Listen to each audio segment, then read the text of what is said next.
আসসালামু আলাইকুম প্রিয় এইচএসসি 24 আর কিছুদিন পরে তোমাদের ফাইনাল পরীক্ষা। আশা করছি তোমরা সকলে অনেক সুন্দর প্রিপারেশন নিচ্ছ। তবে তোমাদের এই প্রিপারেশনটাকে আরেকটু গোছালো এবং পরীক্ষাটাকে আরেকটু সহজ করার জন্য আজকে তোমাদের সাথে আমি শেয়ার করব বোটানি সাজেশন। তো শুরুতে একটু দেখো, তোমাদের বোটানিতে চ্যাপ্টার আছে মোট 60টা। এই 60টা চ্যাপ্টার থেকে 60টা সিকিউ আসবে আর তোমাদের পরীক্ষায় অ্যান্সার করতে হবে 5টা সিকিউ। তো আমাদের স্টুডেন্টরা হচ্ছে মোটামুটি 3 ক্যাটাগরি।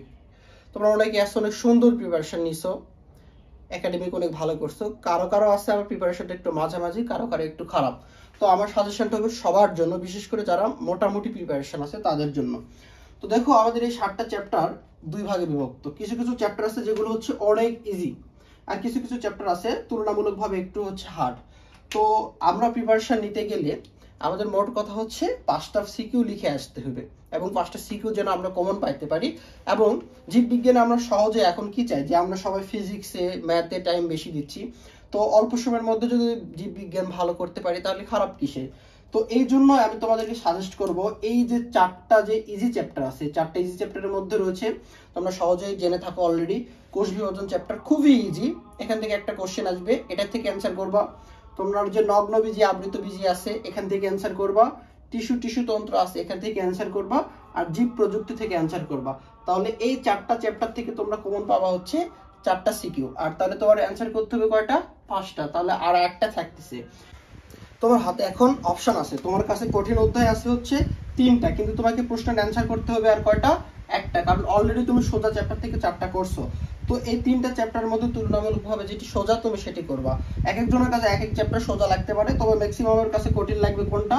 উদ্ভিদ সাহিত্যতত্ত্ব। তুমি যদি এটা স্কিপ করো তাহলে এই যে কোষের গঠন আর এই যে অণুজীব, এই দুইটার মধ্যে তোমার কাছে যেটা সোজা লাগবে তুমি সেখান থেকে একটা অ্যান্সার করবা। তবে আমি সাজেস্ট করব তোমরা হচ্ছে এই কোষের গঠন থেকে একটা অ্যান্সার করবা।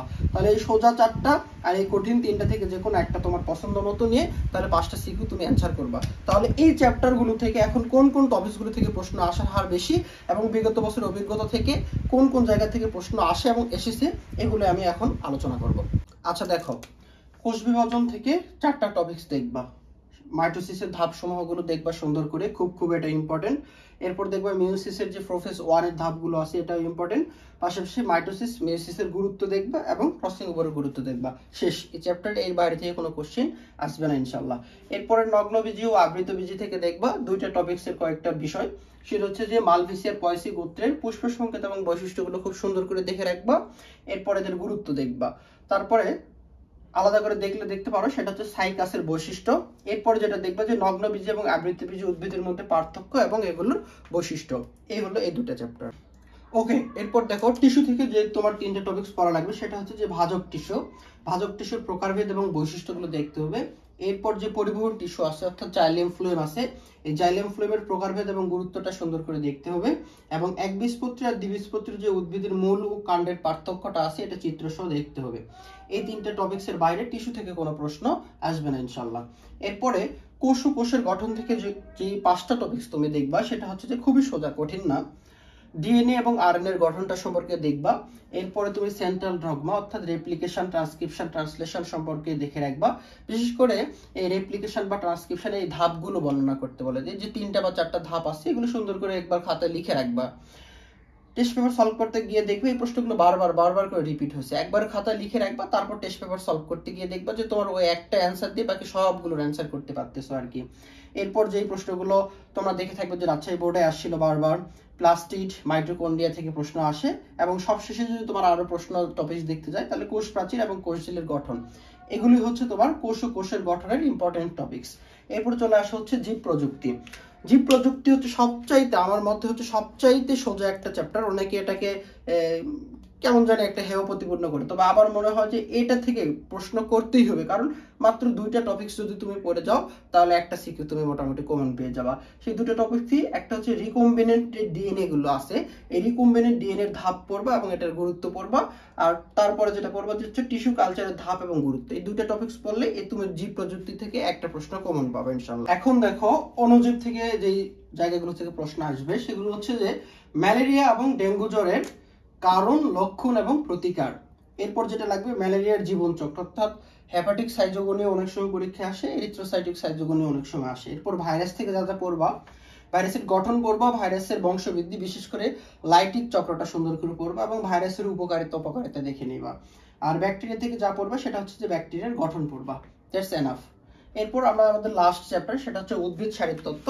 এখান থেকে রিটেন যাদের প্রিপারেশন খুবই ভালো, শুধুমাত্র তারাই করার চেষ্টা করবা। যাদের প্রিপারেশন মাঝামাঝি বা একটু লো পর্যায়ে, তারা কখনোই চেষ্টা করবা না।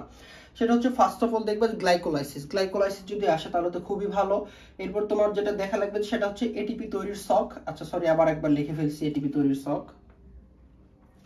এরপর যেটা দেখবো যে শ্বসন এবং সালোক সংশ্লেষণের মধ্যে পার্থক্য এবং এদের গুরুত্ব।